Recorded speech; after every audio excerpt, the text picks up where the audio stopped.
Lightning like Steve McQueen. I'm in the fast lane when the light turns green. And I built tough, I ain't nothing but grit. Cause I made rugged blood, sweat, and spit. Yeah, like a horse I fly. Better push yourself in for a bumpy ride. I like to play hard, but I work harder. And I weather the storm cause I'm built stronger. What is up, ladies and gentlemen? We are back. We are live. It is the Freight Coach Podcast, the top podcast in transportation, coming to you guys every single weekday, 8:30 a.m. Pacific, 10:30 Central, to break down some industry headlines. But most importantly, you guys provide some actual insight into what you can do with all of this information. If this is your first time tuning in, welcome. This is the real side of freight, ladies and gentlemen. And I say that before every single show. And what I mean by that is I only speak with transportation professionals, because at the end of the day, you guys, I want to talk to the right individuals who have done what you're looking to do or who are currently doing what you're trying to achieve. So you can take that information, apply it, utilize it, and see a meaningful difference in your business and your life. I got a very special guest for you guys here today. He's damn near my resident insurance expert at this point, because he comes on and breaks it down for us on what a lot of this stuff actually is, what your policy actually covers, and things like that. And today we're going to talk about what are some of those factors that go in to what, some of your prices might be, premiums, everything like that. We're going to bring a kind of a really like a 101 level approach to this, because I think a lot of people this time of year are looking into starting a business. Maybe they're looking at their policy and they're like, what does this stuff actually mean? Why does this keep going up? So with that being said, I got my good friend Cam back on the show. Pechia. What up? Right, Cameron Pechia. Hey, let's go. If you pronounce my last name right, then we're getting somewhere. Dude, it is, because I always want to say it. I mean, how many people call it Pechia or Pechia or anything like that? You already know. And it's and honestly, I don't even know if that's how they say it. It's just that's what my family told me when I was a kid. That's how we say it. It's like, all right, cool. Dude, it's just been a running joke on you this whole time. Right? Yeah, no doubt. Well, my dad's like, we were Italian. Like, I'm French, German, Italian, a mix. My mom's side's Native American. I don't know, dude. It's all over the place. So he's like, we were probably mafia. They dropped a couple letters when we came here to, for whatever reason. And here we are. It's like, all right, cool. Oh, that's funny. That is funny. So, dude, what's going on, man? Like, I think, when we were chatting yesterday, and, every time we talk, it's always like, we got to bring more value into the industry, right? Like a better understanding about what a lot of this stuff is. And, whether you're going into business for the first time as a owner operator, or maybe you have a fleet right now and you're like looking at what factors go into actually establishing what my premium is, right? Because that's one of those things that, I learn every single time we talk. And then, other people that I know on the insurance space, like all the factors that go into it. And I think it will help paint a better picture, and also like kind of like lower the sticker shock on, wait, why is my premium this expensive just to do this, right? And I think that's what drives some of those, I got to go get more quotes from other people, I don't trust you, and everything else. Yeah, for sure. And I think rightfully so a little bit, because if you're looking at it on your P&L, I mean, it ranks up there in your top probably 3 to 5 spots with fuel, payroll, maybe equipment, depending on how it's set up. And then insurance is like right up in the mix. And so, obviously people do fuel cards. They're looking at doing this. Payroll, there's not much you can do. What are you going to do? Yeah. And then insurance. And then really from, I don't know, a young age, it's like, oh, if I drive good, my insurance is going to go down. Or it starts to be a commodity a little bit more as the marketing comes out of, save 15% or some of these things. Or what I see a bunch, like you just mentioned, is, oh, you just got to call around and keep calling until you get the price you want. And it's like, maybe not. And there is something to be said about maybe finding the right person or people or group or organization for your needs that understands what you do and understands trucking and has the access to the markets. There's differences in insurance, right? Not all insurance is created equal. But like for specifically premium and some things that drive it, the main things are going to be what everybody thinks. Have I had claims? What are my claims? I don't have any claims. Why'd my insurance go up? It's kind of common, right? The other things, drivers, right? how many miles does a company go? What commodities do they haul? Some of the things within that, though, where we will spend time, and this is for your new person to fleets and kind of everybody in between, is going to be safety, right? And CSA scores and out of service and FMCSA stuff. And that starts, I feel like, with drivers. So that comes with, from the very beginning, what is my minimum standard of driver that I'm looking at? Now, obviously, sometimes the market dictates a little bit better, a little bit less than better. But as an organization, it's like, okay, do I have a handbook? Do I have an onboarding? Do I do a drive test? Do I document the drive test? Do I have some sort of HR or some sort of incentives for safety? Do I have ongoing education and training? Do I have, what is the culture surrounding that in that company? What do you want it to be if you don't have drivers and you're trying to build that force? If you do have that force, how do you make sure they're not all just cowboys going rogue? This I tend to see happen a little bit more maybe with the 1099 guys when, they're owner operators within your organization. They can pick up, something happens, they can leave, go to another company. Your DOT and your company name's on the side of that. It's stuck with you now for what, 2 years, 3 years, if not longer. And I know brokers or customers or people look at that thing, right? So your CSA scores start going and getting out of hand. Next thing you know, you go from a green light on the cab to just going through scales to a optional to a mandatory inspect. And now all of a sudden, oh shit, I wasn't keeping up on maintenance. Now I'm getting dinged every time I go through a scale. Now it snowballs, compounds. And to get out of that, it takes a long time because it's time weighted with FMCSA. So it all starts like at the beginning. And then obviously proactive maintenance, investment in technology and stuff are things to help reduce that. But I think that to me is one of the things where people don't understand, oh, my equipment, my drivers, the investment in tech and the training and the culture of safety impact my insurance. Like they're thinking more, hey, how many miles, what cargo, have I had claims? Here's my equipment. Here's the age of equipment and the value. That's what most people think. And that is true. That's part of it. It absolutely is a big part of it. But there's just so much more that goes into it. Let's go into a very, I'd say this is a very natural progression. Driver was company driver for a long time, is now out on their own. They're an owner op. They got their own stuff. They're booking their own freight. Now they're like, hey, my customer is saying if we have more drivers, I can get more business. So they're like, I need to add another driver onto my trucking company, right? Like I want to have somebody lease on, maybe an owner operator. Maybe they're going out and buying a new truck. Insert any of those, possible things, but let's talk about that natural progression here, because I feel like that is where a lot of guys, get out, they're behind the wheel. This opportunity falls in their lap and they're like, hey, I need to look at hiring other drivers. What are some proactive steps they can take that day? Like what are they not thinking of that if I came to you and said, hey, Cam, I got this truck, we move 48-foot flatbeds. I got a customer who's like going to give me some more freight. I just need to hire a driver. What would how do I better set myself up to like add that additional driver onto my policy? Yeah, for sure. And a lot of that too is like when we're identifying or a new customer or potential customer comes to us is talking about the plan, right? Like, hey, what is your next year? If it's new, like let's say they just came out of their truck, but out of the other company, opened their own DOT, got going, got some relationships with customers and whatever, is having that conversation about, do you plan on staying maybe an owner op for a year or two to kind of figure it out? Or do you intend to come in and say, hey, I've got 2 buddies and I plan on doing this. I want to get to 5 trucks in the first year. It's a vastly different path on what I'm going to take them through on an insurance standpoint, because not all insurance companies will let you do that. Some are going to say, hey, you can come in, we'll accept you as a brand new DOT. We have faith because you're experienced and stuff like that, but we want you to be an owner op for a year. Just so you know what you're doing. Year 2, hire somebody. Great, we're good with that.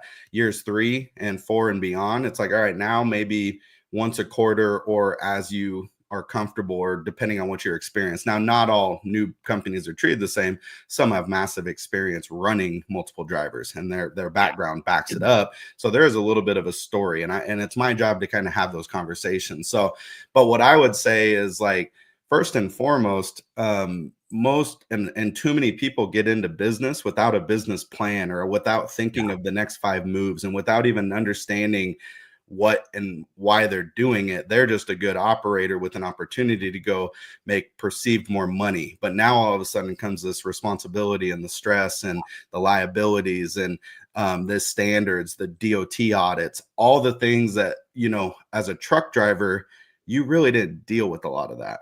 Now all of a sudden you wear all the hats and it's like, oh shit. Okay.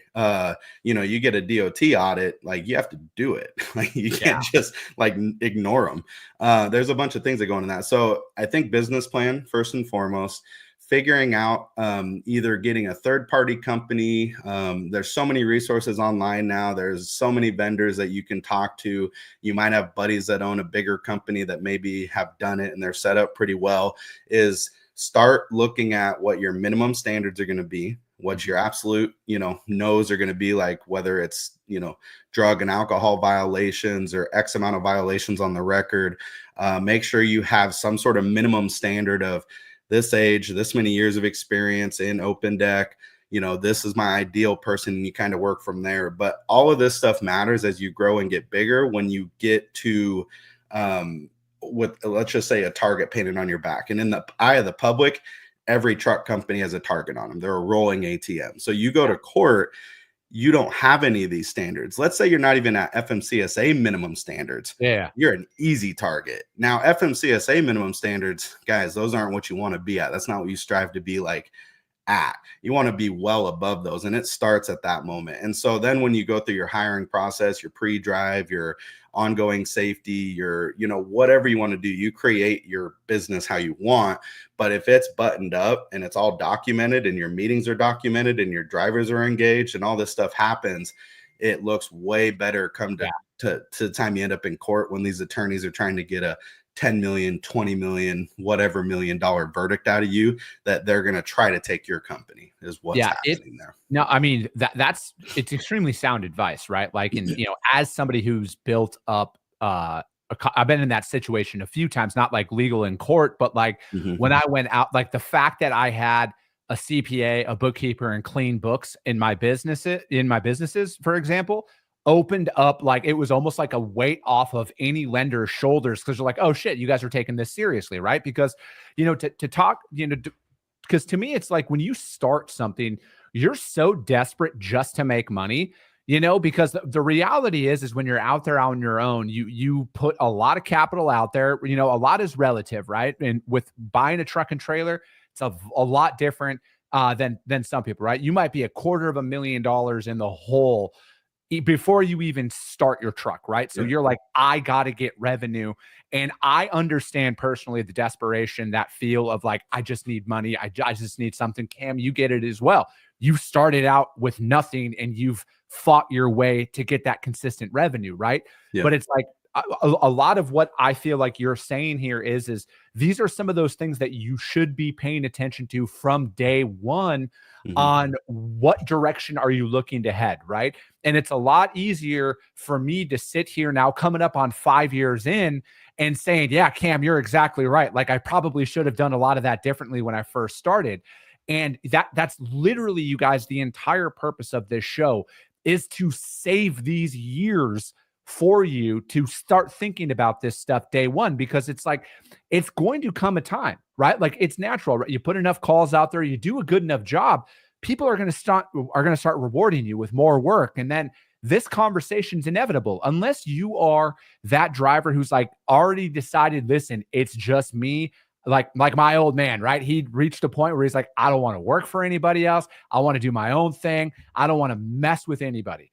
And unless you know that, and you this is just one of those things where it's like, this is going to save you 6 months to a year, because you're very, very right. The most important point there is when you get to court or when you get that lawsuit, guess what? They don't give a fuck that you had a bad day. They don't care that you overlooked. They're actually hoping you did so they can bury you. That's their job. That's what they're hired to do. So you need to protect your business. That's what it is, right? And that's another natural progression that you go through, because it's like you're so excited about this new venture that eventually it hits you like, shit, this is an actual operating entity. This is a business. I need to treat it as such. Yeah. Well, like, you're a businessman at that point, right? And treat it like you're a business, and start Exactly. thinking like you're a business. So, like, all of my conversations are business owner to business owner, and it's putting that conversation into play because I understand how to run a business. I've ran a business for a very long time. I've been commissioned only. I know, and I grew up in and around trucking, so I understand trucking and running a trucking company very, very well. There's a bunch of things that like we bring to the table, resource wise and conversation wise, at every level. Like we can deal with the owner op, and like we can go from 1 to 5. That's a big jump. You're still wearing every hat. Now you got 5 times the amount of responsibility. You go from 5 to 10, you're arguably still wearing almost every hat. And that's a huge difference in what that company looks like. That's 100% different looking.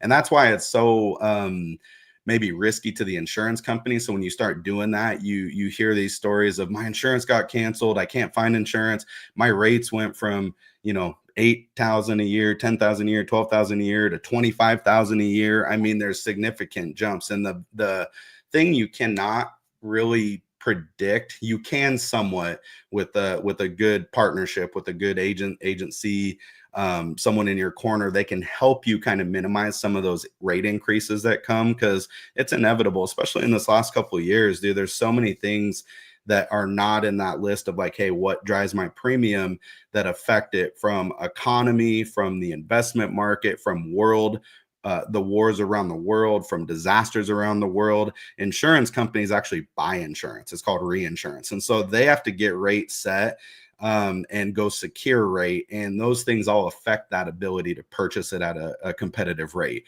At the end of the day, if the market's good, the investment market's good, it's pretty calm. There's not a ton of things eating the reinsurance or the ability for them to secure money at a decent rate. The rates tend to be pretty stable. And that's all you really can and want to ask for as a company, is like, I have to budget. I've got a P&L. I know I'm not always going to make the best percentages. Everything else is kind of beating me down, from fuel to taxes to all these different things. Rate maybe isn't paying as well as it could or should. And it never is, right? For a trucking company, it's never paying as much as it needs to be. But if you can diversify with power only, brokers, have great relationships with brokers like yourself, maybe you have some good direct customers, you're diversified well, you can manage that and like extend that, like take the scope or your lens, I would say, back it out a little bit more than like the current moment. Because at any given moment, you're kind of on the up down, it's cyclical. But if you can back it out a year, 12, 18 months and look at the big picture and think maybe 5 moves ahead on, where am I going as an organization, a company? What's my strategies here? Am I trying to go secure new customers? Am I diversified to like not just say, okay, the spot market or this market's paying me X, but between everything I've got going and I'm trying to get going, here's what I'm actually going to make. Oh, by the way, am I putting money away for a rainy day? Am I being proactive on this? Am I planning for having those conversations ahead of time with my insurance person of, hey, the rates are going up. We are seeing this occur. Here's what you already are at. Obviously, it'd be nice. You had no claims, maybe, potentially, or maybe you didn't have any claims, but all of a sudden your safety scores went and deteriorated, a bunch of things, your driver quality deteriorated. That all affects the insurance. So instead of paying that rate you were used to, you get the renewal rate and it's sticker shock all of a sudden. It's like, well, why did that happen? It's like, it's the stuff we talked about. I told you about this. Like, we've talked about this, but like it's more than just talk. Like, you actually have to have systems, processes, plans in place. You got to be intentional about focusing on certain things. There are things that are more important than others. And then the other stuff is kind of a luxury of, I guess, elevating in the game. Like you said, going from year 1 to year 6 to, oh, I get it. Oh, shoot. Knock on wood. Hopefully everyone gets lucky and gets past that without any catastrophic event or having to shut down their company or sell off equipment. That's like worst case scenario, right? When we talk about going to court and that kind of stuff. I'm just talking about getting good paying loads and things where those safety SMS scores and all that stuff actually matter, because everybody's looking at it. Attorneys look at it. We look at it. Insurance looks at it. Lenders look at it, your customers look at it. Everybody has access to this stuff. And so if they're going to go try to negotiate freight, and let's say as a carrier, I don't have the right insurance in place. Maybe it's not a great insurance company, financially rated, or whatever the reason may be. Maybe my safety scores are bad. If I'm trying to negotiate with you, Chris, and you have another company over here, stellar history, great performance, insurance is all airtight, they're good to go. It's like it has to affect what decisions people make, right?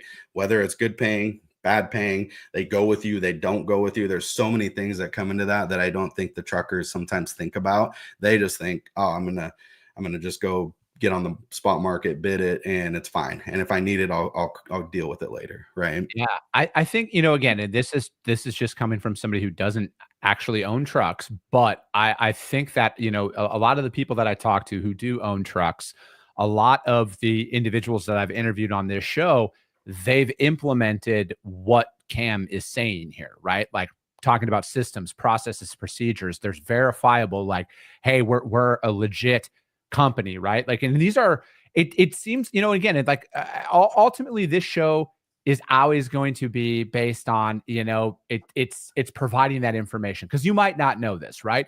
You might be like most individuals when you start a business where, again, you're just so excited to be out there on your own. You don't think about a lot of things. And, that's like they say, like you can have a plan, but like you also, I think if I could go back to day one about any of this stuff, Cam, I would take a few more days to do a little bit more research on some steps that I should take, right? And again, there's a lot of value in not knowing what to do, and then like getting kind of punched in the face a little bit, and then not making the same mistake twice, right? Like there's a lot of value in that. But I also think people need to understand the overarching view of what they're getting themselves into when you sign up and, buy a truck or start a freight brokerage or whatever that looks like. You need to know these things, right? Like you need to take a little bit more than, surface level research on this stuff before you sign on the dotted line, because it's on you at that point. And, I think one of the most freeing moments most business owners will have is when they realize nobody's coming to do this shit for them, and they have to figure it out if they want to succeed long term. Because it's like we're just fine. We're going through some stretches here of time, and the information is at a premium right now of like free information, right? Like there's no paywall to find out anything that Cam's talking about here about how to like get your insurance in line, how to get your policy and a better understanding of all of that. All of this is free, right? You don't have to pay for a course. Cam sits in that seat literally every single day and talks to different trucking companies of all sizes every single day in and day out about this stuff. He knows insurance more than probably most people that you're going to find out there. And he sits here and gives all of this information away for you guys, right? So it's like, you can just take this and start looking at your operation. All right. Where am I currently today? How is that different than what Cam's talking about here? And now how do I fix that stuff, right? And it's not easy, okay, but it's doable.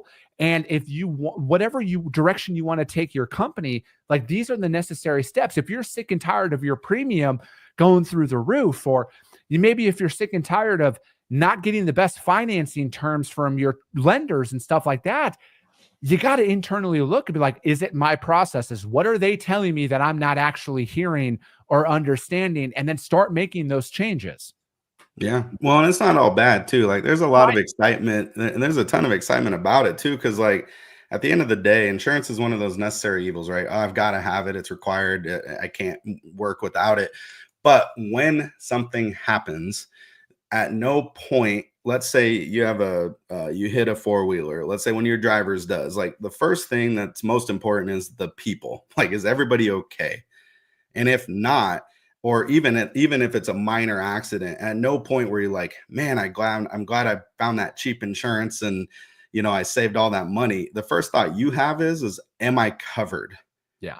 Cam, do I have this coverage? Well, thankfully for me, I have try to have really good conversations, make sure we uncover all the needs and their contracts and their requirements and what they actually haul, because we actually understand what they do on a day-to-day basis. Hopefully there's coverage for that. Like there should be, right? We've talked about it.